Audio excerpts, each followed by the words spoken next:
وہ خوبصورت اذان جو ہم سنتے ہیں، جو فضاؤں میں گونجتی رہتی ہے، دنیا میں ہر وقت کہیں نہ کہیں اللہ کا نام اور اللہ کے نبی صلی اللہ علیہ وسلم کا نام بلند ہوتا رہتا ہے، جس کے ذریعے سے ہمیں نماز کے لیے بلایا جاتا ہے، اس کی شروعات کہاں سے ہوئی؟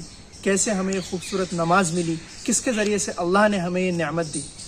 اس کے بارے میں جو تاریخ میں ملتا ہے، جو حدیث کی کتابوں میں ہمیں ملتا ہے، جب نماز فرض ہوئی تو جب اسلام کا دائرہ بہت زیادہ محدود تھا، لیمیٹڈ تھا، مسلمانوں کی تعداد بہت کم تھی، تو لوگ آتے تھے ایک وقت پہ جمع ہو کر نماز پڑھ لیتے تھے۔ لیکن جب یہ دائرہ وسیع ہونے لگا، مسلمانوں کی تعداد بڑھنے لگی، اس وقت مشورہ کیا گیا کہ بھئی کیا وقت ہو جس میں سارے مسلمان جمع ہوں اور ایک وقت میں جمع ہو کر نماز کو ادا کریں۔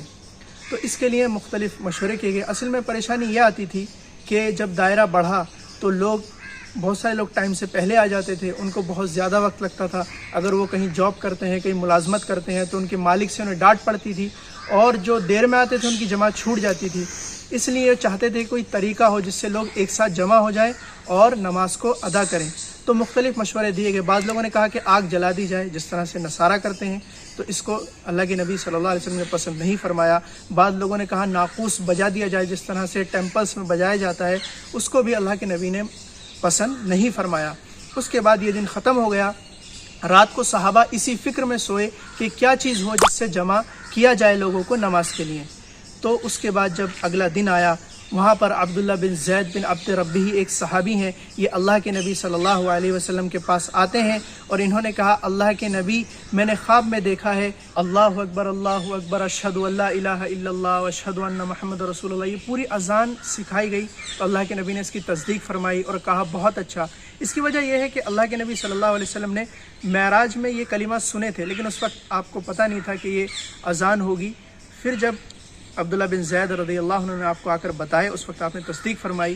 آپ نے حضرت بلال کو یہ حکم دیا کہ اب ان کے ساتھ جائیے اور جیسے جو یہ کلمات کہیں ان کو دہراؤ، کیونکہ تمہاری آواز بلند ہے، تم اس کے ذریعے سے پورے مدینے میں اس کو پھیلا دو، اور اذان دلوائی اللہ کے نبی صلی اللہ علیہ وسلم۔ جیسے یہ اذان دی گئی، اسی وقت حضرت عمر رضی اللہ عنہ یہ آواز سن کر آئے اور کہنے لگے اللہ کے نبی صلی اللہ علیہ وسلم، میں نے بھی بعینی ہی ایسے ہی کلمات اپنے خواب میں دیکھے ہیں۔ تو اللہ کے نبی نے کہا کہ اس سے تو اور بھی زیادہ اس کی تصدیق ہو گئی، اوتھینٹسٹی بڑھ گئی۔ تو یہ تھی وہ نعمت جو اللہ رب العزت نے ہمیں اس ذریعے سے، اس واقعے کے ذریعے سے ہمیں عطا فرمائی۔ السلام علیکم۔